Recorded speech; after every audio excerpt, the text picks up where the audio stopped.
It's a chilling effect that makes it hard to engage in open, honest, healthy debate. Because it's possible if depending on the wording of the law might allow somebody to say that uh, there's only 37 uh, uh, bodies of murdered children that are buried there and not 215. And so you got this great freedom to go ahead and make the argument for 37. But even if the law is worded in such a way that you can get away with saying 37 bodies instead of 215 bodies, it's still a chilling effect. People are not even going to say that there's only 37 bodies, Yeah. and they're certainly not going to feel free to say that it's unlikely that there's any children. And these arguments have been put forward by people because we still have a lot of free speech left in Canada, that there probably aren't any children buried there because there's no children reported missing. There's no complaints of parents on file about, their child not coming back home in June or whatever the end of the school year was. So the only way to find out if there's bodies there is to do an excavation. They've received the money. They're not doing an excavation. Well, what does that tell you? Where is their love for truth?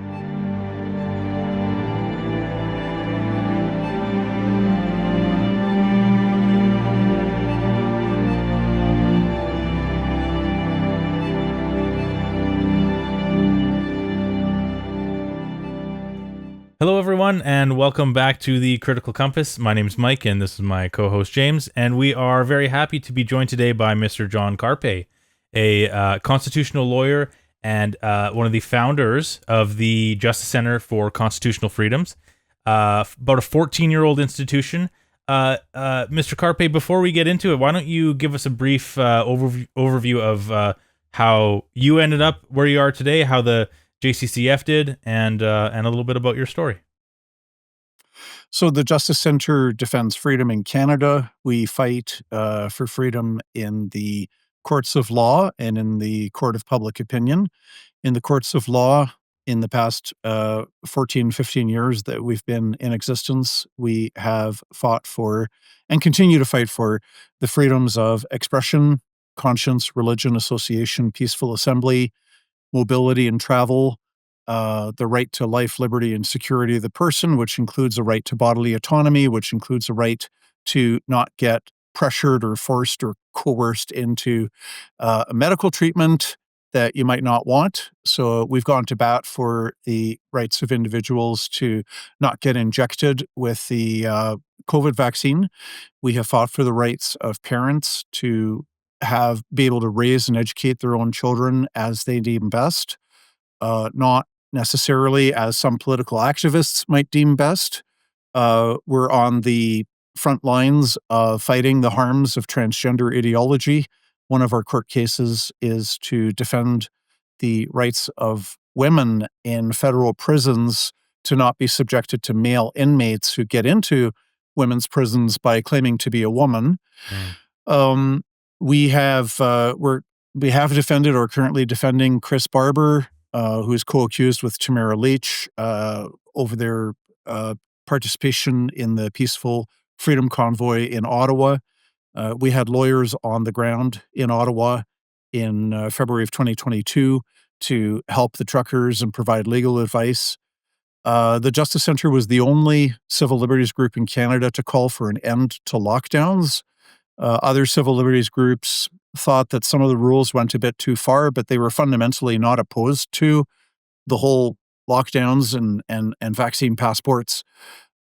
So we've grown a lot since lockdowns and vaccine passports. And then today we are still in the trenches. We've got 9 lawyers in BC, Alberta, Ontario, Quebec, taking on cases in, I think, every province, or maybe we're missing PEI, but we've got cases all over Canada. Yeah. Amazing. So what I'm hearing is that you're very popular with the liberal government and media of this country.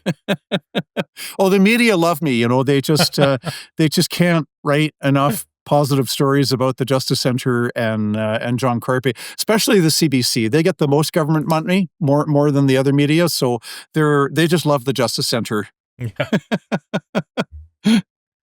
Yeah, so it seems like you're feeling very much a necessary checks and balance against the system. And as we see more and more, as we see this line get pushed, your need, like your role expands because there's more things to push back upon. So it makes sense that you have more and more lawyers. Like, you've been fairly busy since 2020 because the most egregious examples of this emerged in the last 5 years. Before that, maybe we had more isolated examples, or like on campus, maybe you have some free speech examples, but now these are things that the average person can't ignore. It's very transparent to a lot of people, and we need these checks and balances. We've had, I would say, a gradual decline in respect for the free society in the past 40, 50, 60 years. It used to be pretty obvious. In 1945, at the end of World War II, we had just fought a war against Nazi Germany and Fascist Italy, Imperial Japan. We went on to fight and eventually win a Cold War with the communists who were in power in the Soviet Union. And what all these different regimes had in common is that they did not have freedom of speech, freedom of religion, freedom of conscience, parliamentary democracy, an open society, a free society, debate on issues, rights of citizens when they are accused of a crime. So a right to, a fair hearing, and a right to a lawyer, and a right to not have a confession extracted out of you by torture. All of these rights and freedoms, we, in 1945, at the end of World War II, every Canadian of every age understood that the free society is superior to tyranny, whether it's Nazi tyranny or a communist tyranny or a theocratic tyranny. You've got the exterior coating can be very different. It can be any color of the rainbow, right? But fundamentally, you've got tyranny as a disrespect for human rights. And so it used to be that everybody in Canada understood that, but I gradually, because history is not taught in the school system, I mean, there's very little of it left. Okay, so it's been declining every decade. There's less and less and less history that's being taught, and people who are ignorant of history can be persuaded of anything. And so when the lockdowns were imposed, and these were blatant violations of our freedom of association. If it's illegal to have Christmas dinner with your parents, that's a violation of your freedom of association. Uh, and the government's admitted in court when the Justice Centre, when our court actions, when we were suing governments, the government's admitted in court quite freely that yes, these lockdowns were violations of charter rights and freedoms. And so the level of respect has gone downhill. And so when these violations of charter rights and freedoms were imposed on Canadians, a lot of Canadians just shrugged their shoulders and said, "Oh, well, that's okay." Like, they didn't really care about it being fundamental freedoms that were being violated. So this is where we're at in the country today, and things might have to get a bit worse before enough people wake up to fight back hard enough to restore the freedoms that we've lost. There's you may be familiar with this. He's a psychologist and an economist, I believe. Matthias Desmet. He wrote a Yeah. yeah, okay. So his theory about how mass formations, generally, I believe the number is they only take about 15 to 20% of a population to believe something so strongly that they can start a mass formation.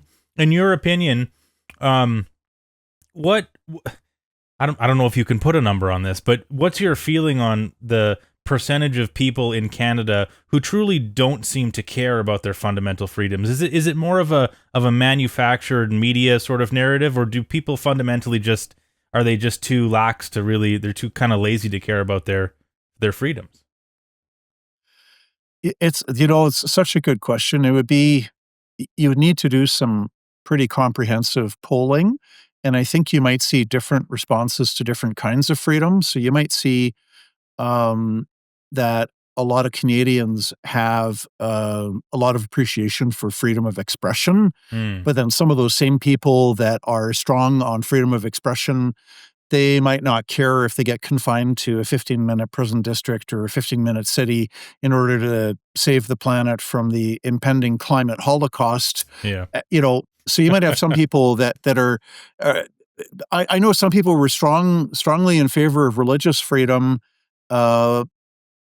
generally, but when the government shut down churches and said, you can't worship, which happened in British Columbia and on a smaller scale elsewhere, some of those same people who pre-2020 were strong believers in religious freedom, they also supported lockdowns. Mm.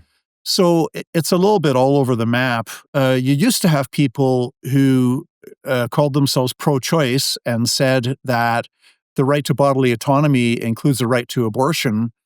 And then a lot of those same people, they were fanatical, like, oh yeah, everybody's got to get injected. And if you don't get injected, well, too bad. You're going to be a second-class citizen. You can't travel. You cannot leave the country. You cannot go into a nursing home to hold the hand of a dying parent. You cannot play sports. You cannot watch your children playing sports. You cannot go to movies, restaurants. You're going to get fired from your job. You're going to get expelled from the university. And all of that's totally fine. You should just get pressured to get this injection. And they basically said, to hell with bodily autonomy. It just means nothing. So, people are quirky, would be a way. People are inconsistent. Yeah. And that seems to be part of human nature. Maybe but nobody forced you, right? Nobody forced you, actually. Oh, what a lie. What a lie.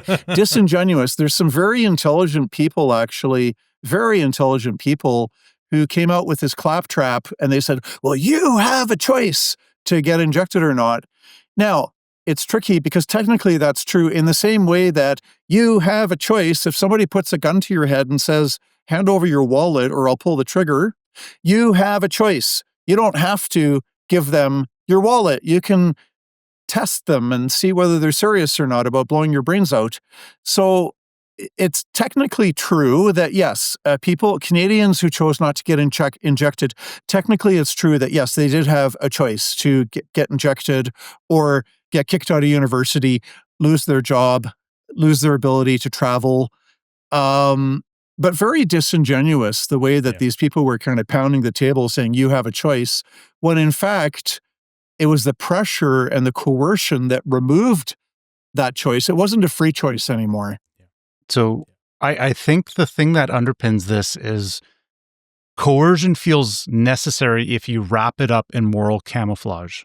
So they'll say that our rights and freedoms, well, okay, we hold those dear, but the collective good is essential. And what that actually means depends who's defining the collective good. So that's open to manipulation, let it be from politicians or the media.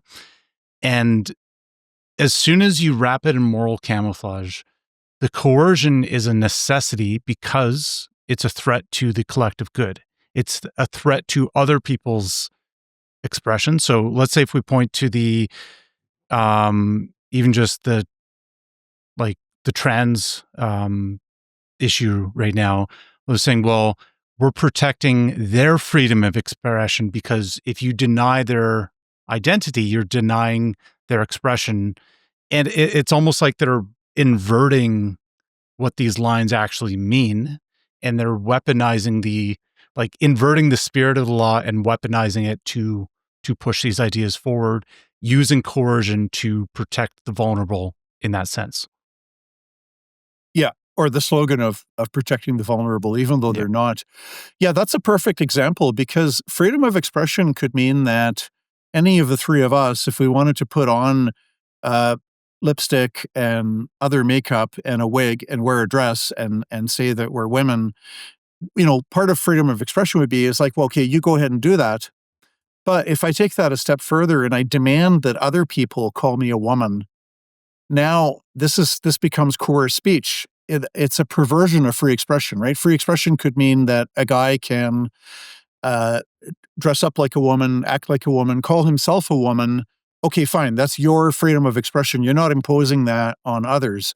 But when you demand that other people must refer to you, and this is a serious problem, certainly in Ontario, Manitoba, other places where you've got human rights legislation gets twisted into that there's this obligation to say things that you disagree with. So you lose the freedom to be able to look at a guy with the makeup and the dress and to say, well, I'm not going to refer to you as ma'am, because I don't want to, because, or whatever, right? Like that for whatever that's reason. like your freedom of expression. Yeah.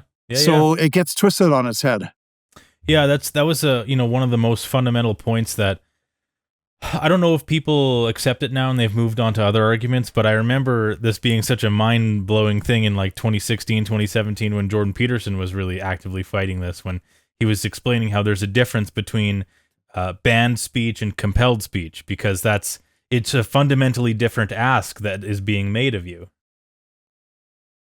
But they're both forms, they both violate your freedom of expression. Mm-hmm. So censorship would be that if you say that there's too many immigrants coming into Canada and the government says, well, that's racist, so we're going to shut you up and we're going to file a human rights prosecution against you and whatever, right? So that's like censorship. You're not allowed to say such and such. But also a different form of violating free expression is compelled speech, where the law says that if a dude calls himself a woman, you also must speak or write, if you're typing an email or if you're speaking to him or speaking about him, you must refer to this guy as a woman. That's compelled speech.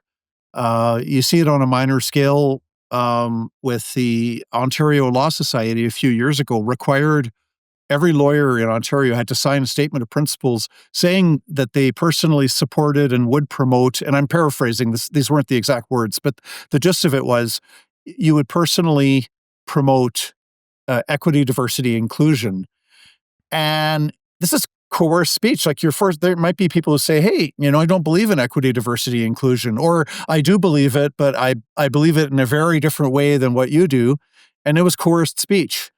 And so Canada Summer Jobs, one of the Justice Centre's cases was, this is about 6 years ago, the government said in order to be eligible for a Canada Summer Jobs grant, a small business or a charity needs to sign a statement saying that they support abortion or they support pro-choice or they support, I don't know what the wording was, but you had to tick off this box to say, yes, we as a church, a charity, a small business, we believe in a woman's right to choose. You had to put that down. And if you didn't check off the box, you were not eligible for a government program into which you've paid tax dollars. That was compelled speech. That was, fortunately they scrapped that policy, but shouldn't have been brought in the first place.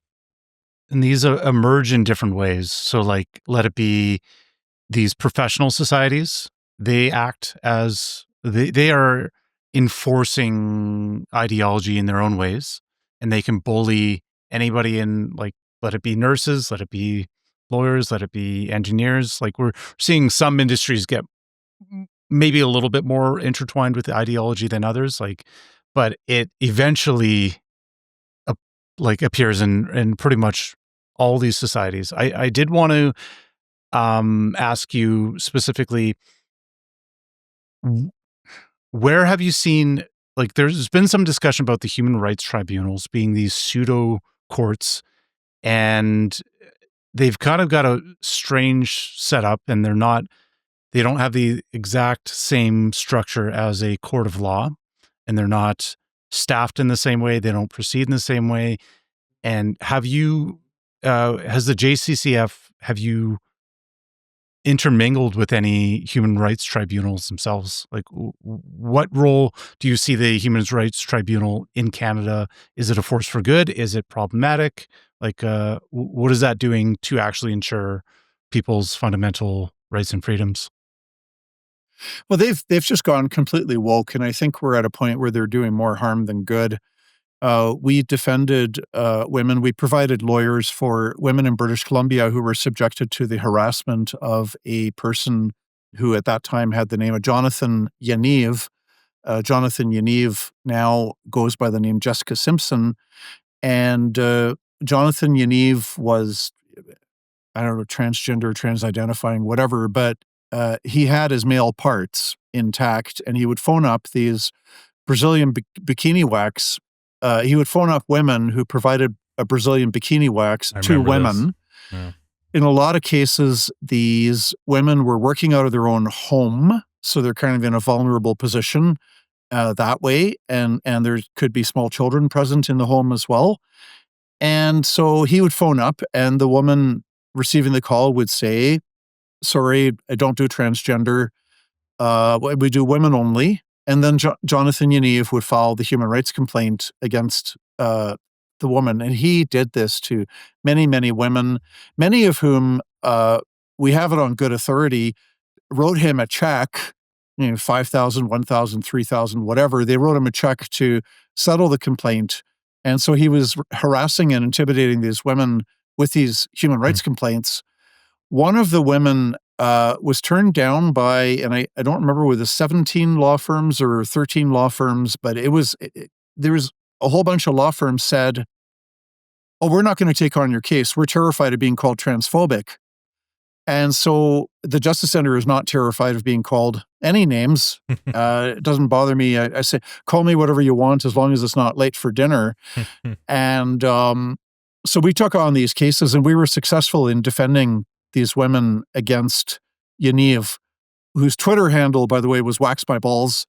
And we also defended Canada Galaxy Beauty Pageant based in Mississauga, Ontario. Yaniv filed a complaint there because the beauty pageant refused to allow Yaniv, now Jessica Simpson. Jessica Simpson had male parts, twig and berries, and wanted to get into the change room with women and girls as young as 6 years old.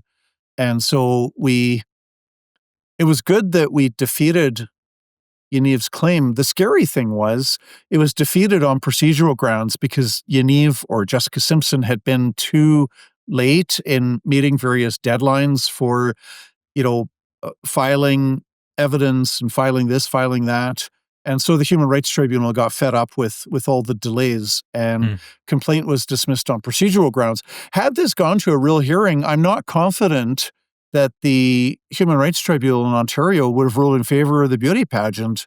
I think there's a good chance they would have ruled in favor of Jessica Simpson having access to girls' change room. That's very frightening to think of. I often wonder, and I don't know, maybe you can shed some light based on your experience, but we look at these cases, we talk about them all the time, and we think looking at these cases, do these people on these boards or these kangaroo human rights tribunal courts, do they not have kids or grandkids? Do they not know how they personally would react in their own lives? Is it a case of sort of like what you said in a related, they're so afraid of being called transphobic or being labeled as this or that they're willing to vote against their own personal beliefs because of it? Yeah.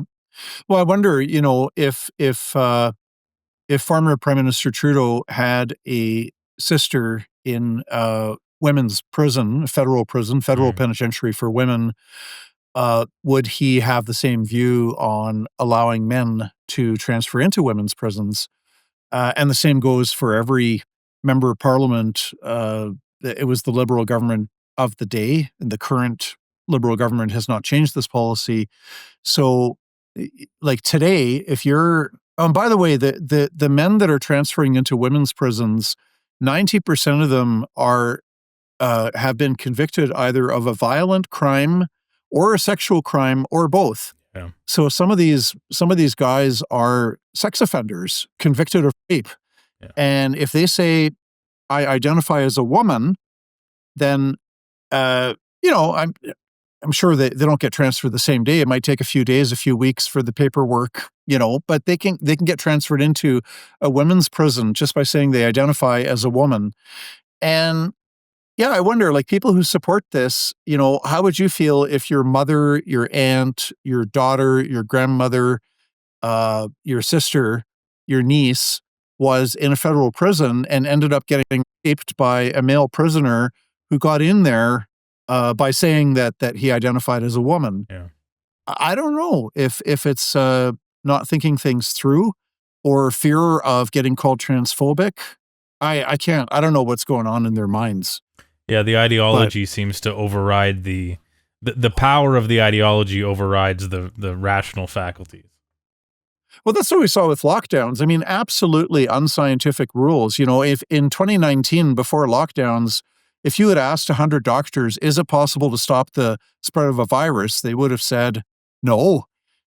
You could protect the vulnerable and maybe set up really high safety protocols around nursing homes where people are the most vulnerable, but you can't stop a virus from spreading throughout society. Yeah. And if you used to ask doctors, can a cloth mask protect you, against an airborne virus, they would have said no. And they would have talked about the harms of lockdowns because the Canadian death rates are up. But people are there when they're in the midst of that ideology, they're not really thinking. No. Yeah. So I think it stems from as things become more complex, we offload a lot of our thinking to experts, and we get hyper specialization. So we have less and less people that are confident, even like exploring a little bit in different areas. That seems like, well, it's outside of my expertise. Who am I to say anything about a cloth mask?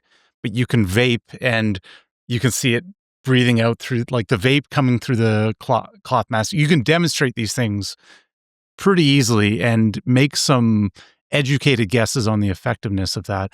But as people export to experts, I feel like their level of thinking gets wrapped up in slogans. So you're easily controlled by like, well, if it just reduces the spread a little bit, and If it these saves things, one life. yeah, it prevents inquiry. And it keeps everything on the surface level because you're not diving into the full ideas. You've kept it surface level, and you're like, well, I can't go any further. They put their own mental roadblock, and then they just let it be handled by the experts. And I think it doesn't matter if it's COVID. It doesn't matter if it's like the gender debate. They're like, well, I didn't study, like, I can't speak about what a woman is because I didn't study gender because you don't have a biology degree. I don't have a biology degree, or I didn't study gender studies for 4 years. Therefore, well, I have to leave it to the experts. And so we're seeing these very like seemingly obvious things now become too complex for the average person to even have an opinion about. And it shuts down any inquiry and forces alignment. So we're pretty much in a death spiral that way on It's a a society. bad trend. I loved. I heard somebody say the other day, I don't need to be a veterinarian to know that this is a dog, right? And pointing at, it's like, well, that's a dog. That's a bird. That's a cat. That's a spider. We don't need a biology degree. We don't need to be a zoologist or a veterinarian or whatever. And it is a pretty scary trend. I think the future waves of attacks on our rights and freedoms are going to likely be under the banner of saving the world from the impending climate holocaust, and we're all going to burn to a crisp unless we the people, not the elites, but as we the people have to stop driving our cars, and we have to live in these 15-minute prison districts or 15-minute cities where you can walk everywhere within 15 minutes, and we don't have to drive our cars, and so on and so forth. And a lot of people will buy into that because the so-called experts, who typically will not debate, they will denounce their opponents as anti-science Neanderthals.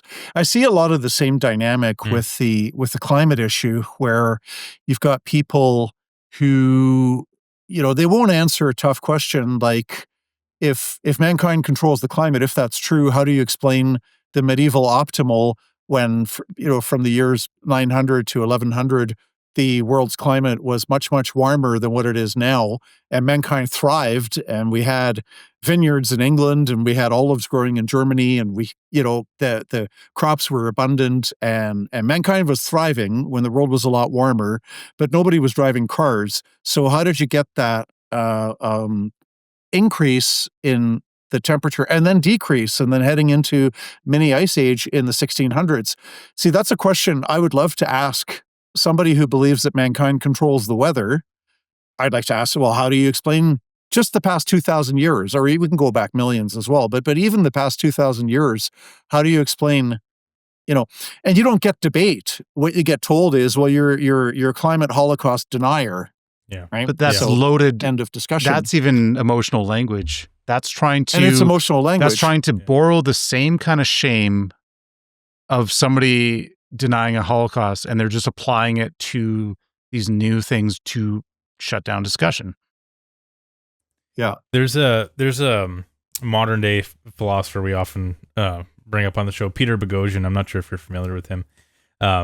He's talked about what he calls a substitution hypothesis, and so the idea is that as the global, and specifically in the West, as the Western levels of adherence to religion drops, we see an increase, a counter increase in the adherence to these sorts of climate catastrophe, your gender ideologue, or your things like veganism, stuff that you can identify with as on a level that normally would in your brain be filled by religion. You substitute it for some of these ideologies that are totally but you treat it like a religion, and that's why people react as if you were blaspheming against their religion when you talk about these things, right? Yeah, good analogy. Well, it certainly was treated like blasphemy. I mean, if you said that it was blasphemy to say that the COVID was a bad annual flu. Yeah. Statistics Canada backs it up. If you look at the death rates, if you look at total death rates in Canada, there was the jump from 2019 pre-COVID to 2020, COVID's first year. That jump was certainly bigger, a little bit bigger than the previous jumps the last few years, but it wasn't vaguely or remotely close to the catastrophic predictions that Neil Ferguson of Imperial College London was saying there'd be 326,000 Canadians were going to die of COVID. 326,000. You're saying Neil Ferguson was wrong about something? Yeah. Well, he was wrong on the bird flu was going to be catastrophic. Yep. and there's other, he's been talking about catastrophes that never materialized, for a long time. And then somehow he says COVID's going to be like the Spanish flu of 1918 and kill tens of millions of people. Specifically the young too, right? And the young. Yeah. And it's just like, no, it was definitely a serious threat to less than 1% of the population. And there were some seniors who died who, but for COVID, they might have lived for another 3, 6, 9 months, or in some cases another year or 2 or 3. Yeah. But it didn't have a big impact on population mortality at all. And yet the lockdown deaths, and if you want to talk about a report that we've just released, the lockdown deaths are primarily amongst younger Canadians against the under 45 crowd of people, where the COVID deaths are less than 1% of Canadians under the age of 45. It's 99% non-COVID deaths, okay? And so deaths among young Canadians are up remarkably since lockdowns and passports, and it cannot be attributed to COVID. And this is based on Statistics Canada data. And this is our entire report. All-cause mortality? All-cause mortality. Yeah. So three different things. First of all, this is all based on Statistics Canada data. So anybody who disagrees with the report, I say, okay, fine, roll up your sleeves, get to work, and spend many hours going through the Stats Canada data and tell us how and why our interpretation is wrong. And I would love the debate. I think it would be great if somebody rolled up their sleeves and did the hard work that our research, primarily Ben Clausen, there's one researcher, but there's other people involved as well. According to Statistics Canada, COVID deaths went up after more than 80% of the Canadian population got 2 or more injections. The COVID deaths went up from 16,000 in 2020 before the vaccine to 20,000 in 2022 after the vaccine. So, interesting, Go figure. interesting piece of information. 30% increase. A 30% increase amongst Canadians under the age of 45. If you look at the death numbers pre-COVID, so 2015 to 2019, you had 257 younger Canadians dying every week. Okay, 257 Canadians under the age of 45 dying every week. After lockdowns, so 2020, 21, 22, 23, in those years, we have a 30% jump, and we get 334 Canadians dying every week under the age of 45, not COVID deaths. So almost a 1/3 increase. Now, the population grew, okay, so that accounts for a little bit, but this jump is more than 3 times as much as population growth. So this is Stats Canada saying there's 30% more younger Canadians are dying after lockdowns and the vaccines, and it's not COVID deaths. And so I would guess, without having seen the report, that's going to be things like alcoholism-related disease. That's going to be things like male suicide, probably female suicide as well. Other like socially predicated types of mortality. Could also be like some sudden death, and those get washed out. So those are hard to like pin down without granular data, right? 15% of the deaths are from unknown cause, which is a huge percentage when you think about it. So in 2022, and here we are 3 years later, okay, so this number of unknown cause deaths is not likely to go down because we're 3 years past. And it's not a lack of autopsies. Autopsies are performed in only 6%, 7% of Canadian deaths, right? So 93, 94% of deaths that there's no autopsy performed as such. So that's not really the issue. So we are 3 years past 2022, and we got 15% of younger Canadians under 45 dying of unknown cause. It points to lockdowns and the vaccine. Alcohol-related deaths are up by a fifth, and they have stayed. This is after lockdowns, after vaccine passports, and they've stayed at the higher level. So that's very sad. The number of Canadians dying of drug overdoses up 55% since lockdowns were imposed. Sadly, those rates have remained high. Yeah. So even today, 2025, we are past the lockdowns, we're past the mandatory vaccinations, but we still have 55% more Canadians dying of drug overdoses than in the pre-COVID years of the 2019, 2018, 2017. Yeah. So that's very sad. And that's not new by any means. It has been well known for decades that any increase of unemployment is always followed with an increase of death. Yeah. And that, I believe that was part of the rationale in the Great Barrington Declaration as well. They were pointing out to like, well, we need focus protection because you have a large group that are not at risk of COVID. They're not 70, they're not 80. So you have a large group of healthy working people who, if that unemployment jumps up, that there's a whole range of ways that mortality goes up in them, let it be alcohol or drug abuse or suicide, that all increases. So you've turned a non-at-risk group into a at-risk group in another way through these policies. Yeah. And all of this was known. I mean, this is you get back to Matthias Desmet and the psychosis. There was medical research pre-2020, medical literature, which I think it's safe to assume was not biased for or against lockdowns. It might have had other biases in there. Nothing's totally unbiased, but the medical literature pre-lockdowns made it very clear that in-person contact was essential to mental and physical well-being.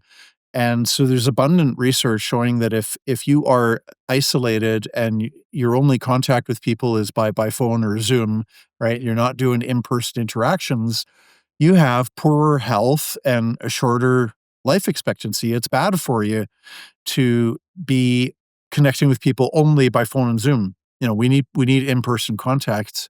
That was well established. The unemployment thing, as you mentioned, was well established. There is abundant research. This was ignored even by courts. We had Dr. Kevin Bardosh in one of the Justice Centre's court cases in Ontario. Justice Callahan, I think it was the Randy Hillier case. I'll mention this as well because I've written a book about this called Corrupted by Fear. And we go through the Canadian court rulings. And so Kevin Bardosh did this comprehensive report on lockdown harms. And one of the things he mentioned was, when unemployment goes up, it has a negative impact on life expectancy. More people die when the unemployment is higher. And the judge, he doesn't even look at this report. It was just disgusting. It was disgraceful. He says, well, Kevin Bardosh was not an epidemiologist, so we're going to not listen to anything he has to say, even though his evidence had been admitted and he was recognized as an expert. The judge didn't even go through his report and try to refute what was in the report.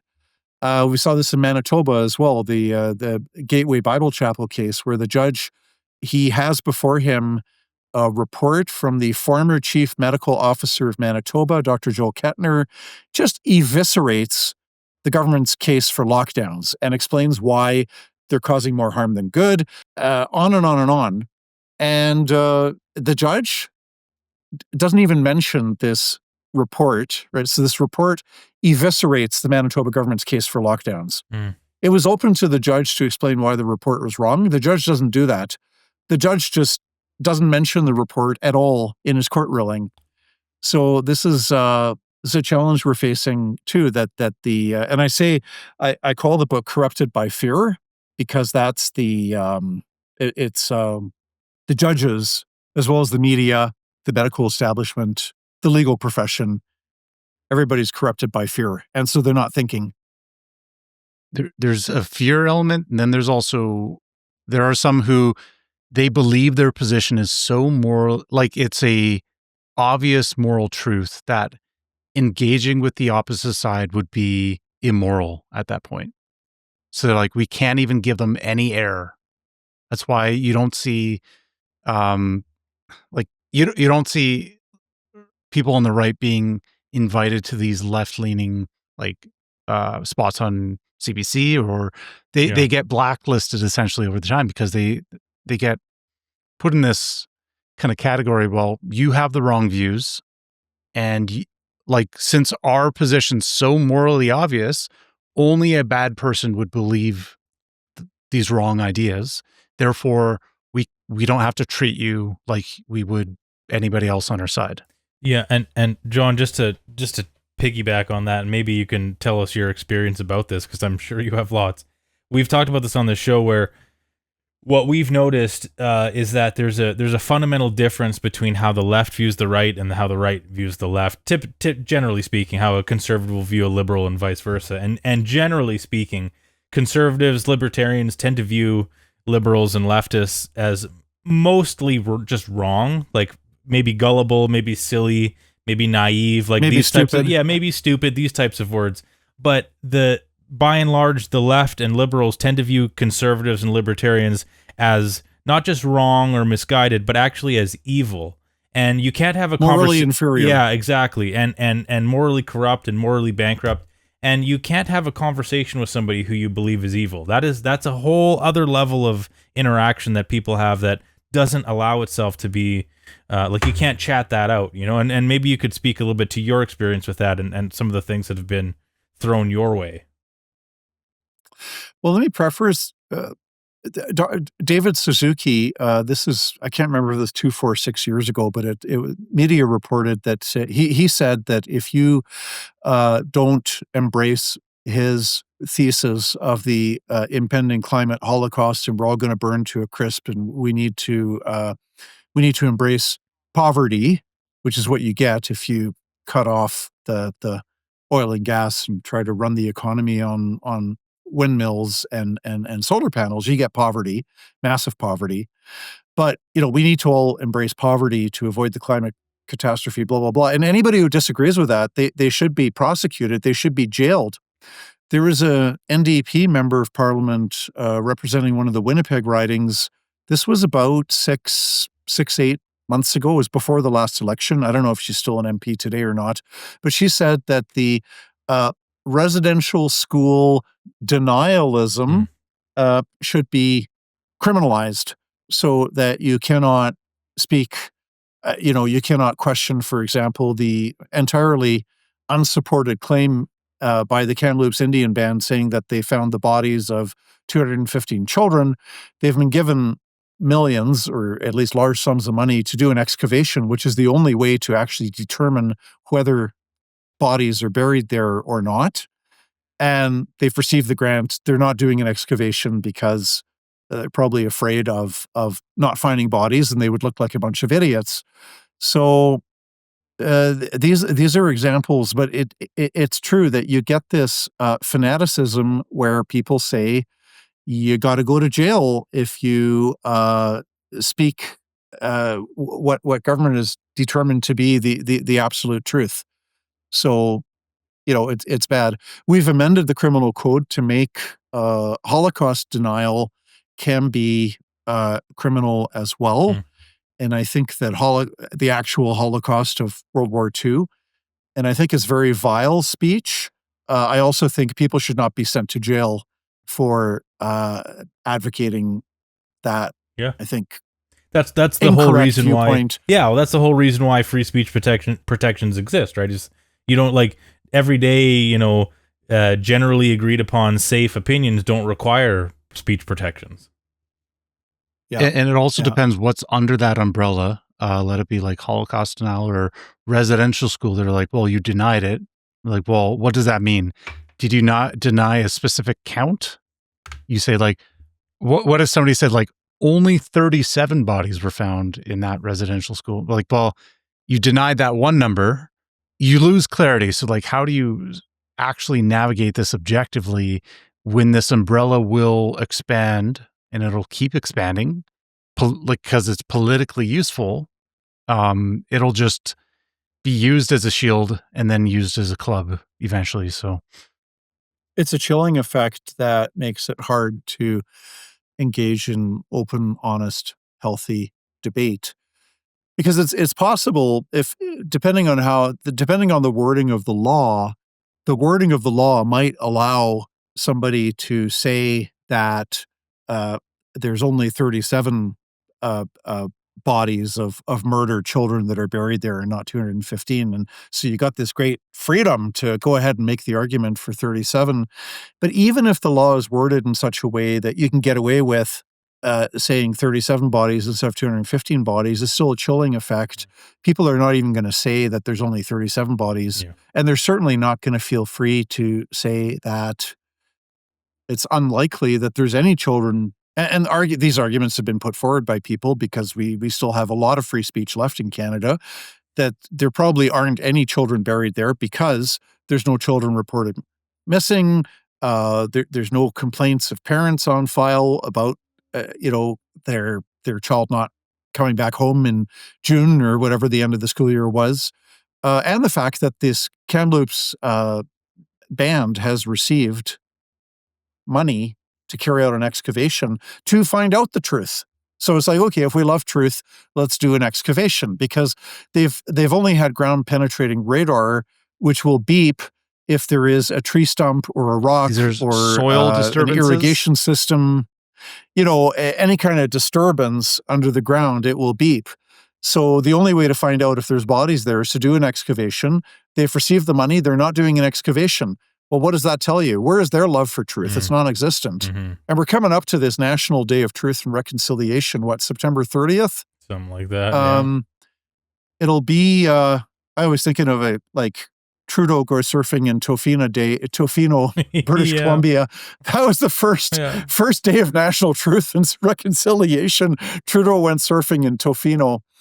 And anyway, if the Kamloops band loves truth, they're going to carry out their excavation. Well, you could even say, even if they don't like if it was so true, the most political leverage they would get is by finding the bodies. Like they could get a whole bunch more. So like the incentives there would be for them to actually carry through, and we're not seeing that. So like, what does that tell us about the reality of the situation? Says a lot. Says a lot. I'm going to do a hard pivot for us now because James said a word that stuck in my head. He said we lose clarity. Clarity. That reminds me of something that we're going to talk about, Mr. Carpay. As you may know, our viewership tends to lean, maybe skew a little bit to the Alberta independent side. Us, we're Edmontonians and we're filthy Alberta sovereigntists ourselves, and we tend to talk about this issue quite a bit and interview people about it. You had mentioned prior to the show, if we wanted to talk about this, you'd be happy to go into the 1998, I believe, Supreme Court decision, that Clarity Act, correct? Well, the Clarity Act was a interpretation of the Supreme Court decision, correct? And that's the Clarity Act is, correct me if I'm wrong, it's the federal government's basically declaring what the federal government would act based on the Supreme Court's ruling of that, if a province got a successful referendum. Yep, absolutely. So you've got that right. The Clarity Act came later. So the Quebec secession reference came out, that ruling came out in 1998, and it's written in such a way that even though as per the title, it's, can Quebec separate, but the principles in there are pretty clear that they apply to every province. And so the court mentions certain fundamental principles of federalism. We have a federal system. We have the charter. We have individual rights. We have democracy. It's kind of an interesting read if you want to get an introduction to constitutional law. It goes through some of these principles and what they mean. And by way of background, the 1980 Quebec referendum, then Premier René Lévesque had put forward a proposal for sovereignty association, and it was a bit murky. It was definitely not that Quebec would become an independent country, in the same way that Mexico is independent from Canada, for example. And then in 1995, we had a very tight, it was almost 50%, 50%, but it too was pretty vague. There's a lot of people voting yes for Quebec independence, but they assumed that they would still kind of be part of Canada and they get their Canada pension check. And, it was just very murky. And it was scary too, because what if there was a yes vote, but then, it wasn't really clear what was being voted on. So the Supreme Court said that a province does have a right to leave Canada, which is really good, because if the Supreme Court had ruled the other way, if there's not a legal way to leave, it kind of makes it that the only alternative is violence and military conflict, and that the Quebec or Alberta would have to take up arms to forcibly liberate themselves through military strength. So thankfully, the court said, no, if you have a clear majority on a clear question. So the clear question would be something like what now has been put forward in Alberta. Yeah. So unfortunately, the chief electoral officer in Alberta, who is independent, right, is appointed, but is not under the control of the premier's office. So it's an independent position. He has taken it upon himself to go to court to ask for whether that question's clear enough. Well, it's ridiculous, because the Supreme Court said that a province has a right to leave, and this question is pretty clear. And anyway, it's kind of a delay tactic. I would venture a guess that the chief electoral officer of Alberta is staunchly against independence, and so he is trying to do this to slow things down. Yeah. But the court was clear: a province can leave. And then the Clarity Act sets out certain terms about how the federal government would respond if a province chose to leave. It's related to the Supreme Court decision, but it's also different. It gets very specific into what the federal government would do and how the federal government would behave.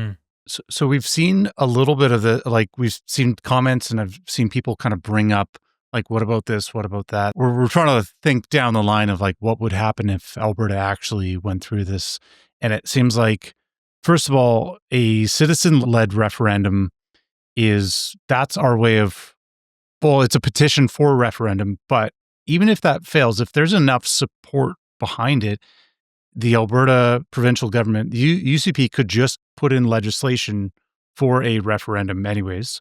So what this really speaks to is that ultimately it just requires enough will, like a very obvious majority, a loud enough signal that cannot be ignored. And then there's multiple avenues, let it be citizen-led petition for referendum, or just enough pressure that a referendum happens. And if that's strong enough and a referendum goes through, now both Alberta and Canada are duty-bound to negotiate in good faith. I believe the Supreme Court decision says, well, Alberta can't unilaterally leave without good faith negotiations, but Canada can't prevent Alberta from leaving. But what is good faith negotiation? That that depends. So let's say Canada plays hardball and says, you owe us $2 trillion for us granting you everything. Alberta could argue, well, you're not negotiating in good faith. And if negotiations break down, or if they say, well, we need to update the Constitution, we're going to try to prevent you to leave, then it's into Alberta's hands to just say, well, okay, we went through the proper channels. We are going to declare our independence. And now it's out of the kind of the federal, and now it's into the international recognition. So it seems like it's almost a game of chess. You have to go through each of these steps. You need a clear democratic will to be expressed, and the referendum proves that. And then the rest is kind of unknown until you fully go down that path. A chess game is a really good analogy, actually, because it's like, and for the viewers and listeners that know chess, and presumably most do, I mean, it's like you put your pawn forward 2 spaces, and the other, player might do the same thing or might do something different. You take out your knight, you take out your bishop. It's very back and forth. So there have to be these negotiations, because indeed, it's not open to Alberta to unilaterally leave and just get whatever it wants, no questions asked. But nor can the federal government say, well, we're going to prevent you from leaving. It's like, no, if there was a clear question to separate, if that had 50% of the vote plus one, I mean, hopefully there would be more clarity. You could see a lot of negotiations wouldn't be as smooth if it was really a 50-50 split. But if you had a 50.5%, 51%, more than 51%, it's a majority vote, and it's a far stronger mandate than any government in Canada. I mean, currently, neither the federal government nor any the UCP in Alberta, maybe they got 54% of the vote. That's the exception. But I mean, most premiers in power right now all over Canada, their party didn't get 50% of the vote in the election, so. Yeah, we interviewed Dr. Dennis Modry of the Alberta Prosperity Project just the other day, and we were talking to him at an APP event, and he mentioned how it's sort of his evaluation, it's his guess that based on the strength of the recent referendum that Alberta had a few years ago on equalization, which I believe was 60+% in favor of changing, if not outright removing, certain provisions of the equalization payments between provinces. It's his kind of estimation that the general feeling amongst the Alberta population is probably leaning towards independence. Like he's feeling pretty strong about it. Do you have any sort of any guesstimates, anything? No, nothing you want to stake your reputation on, sir? I avoid making specific predictions about the future. That's smart. I mean, A few minutes ago, I made a general prediction that the next wave of assaults on our rights and freedoms will probably come in the name of saving the planet from the climate holocaust. Mm-hmm. But, and I'm happy to be wrong on that prediction. I hope that there won't be more, waves of attacks on our rights. But a lot of politicians or just people in general have learned the lesson that a lot of Canadians will believe believe whatever the media tells them. But I think we've come a long ways. I think there are far fewer Canadians today in 2025 who accept whatever the government-funded media is telling them as reliable, as truth. I think the number of Canadians believing the government-funded media is far less today than in 2019. 2019, 2020, when lockdowns came, that would have been at a far higher level, and now it's at a far lower level. And the next time that there's an assault on rights and freedoms, you're going to see more pushback right away early on.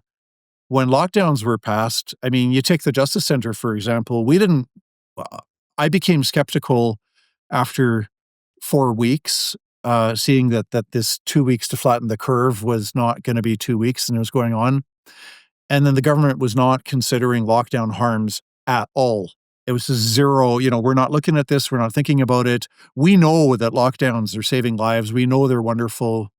We don't need to think about lockdown harms. I thought that was a red flag because that was contrary to the Constitution, which requires governments to do a cost-benefit analysis when they have a health order that violates our rights and freedoms. Anyway, even the Justice Center, we called for an end to lockdowns in May of 2020. So it was 2 months in and we called for an end to lockdowns. All of that to say, if there is another wave of assaults under, preventing the climate holocaust or any other thing, it's not going to be a 2-month delay. It's going to be more like a 2-day delay or a 2-hour delay. And then a lot of people are going to come out saying, no, this is wrong. This is just like COVID. It's a false narrative. And right off the bat, you're going to have a far larger core of Canadians standing up for rights and freedoms than what we did in March of 2020. I totally agree. We've talked about that before too, where it's like, I hope the government enjoyed the power that they had through the media and through their, press briefings that they had during that time, because for better or worse, they're never going to have that again. So that's something to look forward to. Now, Mr. Carpay, we've had you for about an hour here. We were going to keep it to about an hour, but we did mention before we started recording, maybe we'll do a quick little topic change to the end here on the recent decision regarding yourself from the Law Society of Alberta. If you wanted to say a few words on that. Well, it was very disappointing. 4 years ago, I made an error in judgment by including a judge in surveillance on government officials to see if they were complying with COVID rules, yes or no. I hired a private investigator who did surveillance on Manitoba's Premier, Manitoba's Chief Medical Officer, and the Chief Justice of Manitoba. And he was sitting on one of the cases that the Justice Centre was involved with. So I've apologized for having included that judge who was still sitting on the case because it opened the door for people to speculate that maybe I had nefarious intentions of, blackmailing the judge with photographs showing him to be breaking COVID rules or, whatever. In any event, the Alberta Law Society received a complaint against me as a member of the Alberta Law Society. And they talked with the Manitoba Law Society. The two law societies had these conversations, and they decided together that disciplinary proceedings against me would be handled by the Manitoba Law Society. So I have a letter from the Alberta Law Society. In fact, I've got a copy of it here, and they say that the Manitoba Law Society is the proper jurisdiction to handle this complaint. The Alberta Law Society and Manitoba Law Society have agreed that the Manitoba Law Society should assume responsibility for the proceedings. The Alberta Law Society will not be taking any steps closing its file. So when you say you're going to close your file, you're not taking further steps. So this whole thing was handled by the Manitoba Law Society. It dragged on for 2 years. I spent $50,000 of my own money on legal bills. I was punished. The proceedings were concluded 2 years ago in August of 2023. They placed a lifetime ban on practicing law in Manitoba, and I was ordered to pay $5,000, and that was, it was done. I then resigned from the Alberta Law Society. I tendered a letter of resignation, and they said, "Oh, we're not accepting that. We're going to prosecute you again over exactly the same thing." And so Why do you here think? we are 2 years later. Sorry to interrupt, but why do you think they made that decision? Just punitive, pure punitive? It's vindictive, and it's a power trip. Yeah. And there's not much I could do about it other than hire a lawyer again. And this time I did fundraise. I didn't pay for it myself, but I had to hire another lawyer to defend me the past almost 2 years against these brand new disciplinary proceedings over exactly the same thing. So then last week I got this decision that they're going to disbar me. So this is, almost 2 years after I've tendered my letter of resignation. And it says a lot more about the Alberta Law Society than it does about me. Can I just double check this logic? So let's say, like, okay, there's an event going on. No. You're like, I'm going to leave. And they're like, no, you can't leave. We have to get security to, like, throw you out the window instead. To escort you out. Yeah, we're going to fraud march you in front of everybody. We're going to have security march you out just to publicly humiliate you because we're not going to let you leave our event quietly. It's like, I was just going to leave. Why make a big deal? Yeah. Well, you know what? Where I had started leaving. I had started leaving, right? It wasn't just wasn't saying that I would do it, right? But you're like almost out the door. They blocked the door. They stopped you from leaving. I tendered my letter of resignation. Yeah. So it's like, you're not allowed to leave unless we escort you out by force and publicly humiliate you and tell the whole world that we're forcing you out. So no, there's no, they say, oh, this disbarment is necessary to protect the public. It's like, it's ridiculous. Perhaps that's the theme of tonight is we're seeing like an inversion of any course of action that any logical, rational person would take. Like we're seeing things that don't hold up to scrutiny, like the motivations behind it. And I feel like this is why we're trying to push back against all of this. Well, and something too that I think is very obvious too is that what you've experienced, what I'm sure other lawyers involved with the JCCF experience constantly, is that it doesn't matter how good your intentions are. It doesn't matter, how honorable your methods or how careful you are. If you're proceeding with anything that goes contrary to what somebody in a position of power and influence wants, you're gonna have, as they say in the nerd world, you're gonna have the ban hammer put on you. So, I don't know. Would maybe as a final question, and we'll let you go.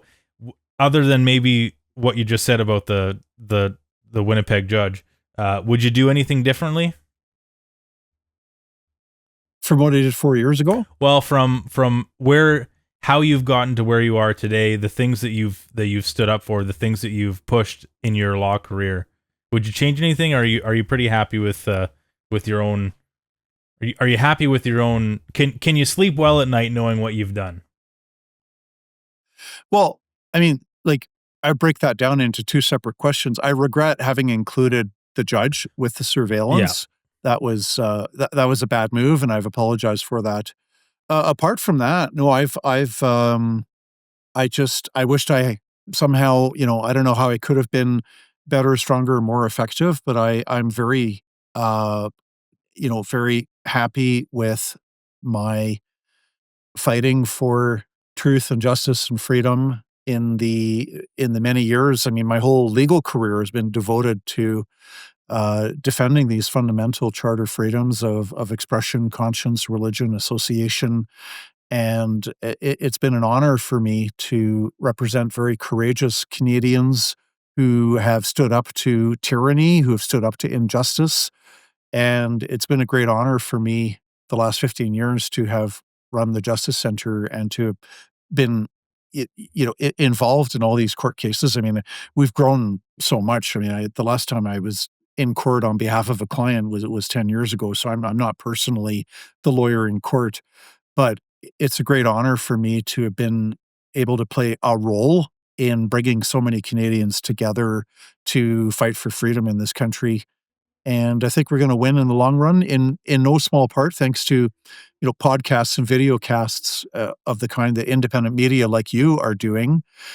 We keep on pushing the envelope for truth and justice and freedom, and we're going to things might get worse temporarily in the short run, but we're going to win in the end because truth will always vanquish the lie.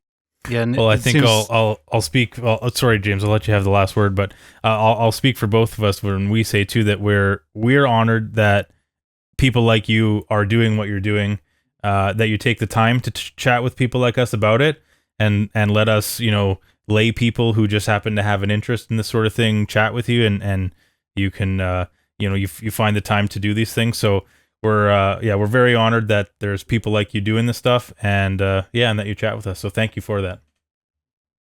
Thanks for having me on your show. Have a great rest of the night. All right. Thanks, John. Take care.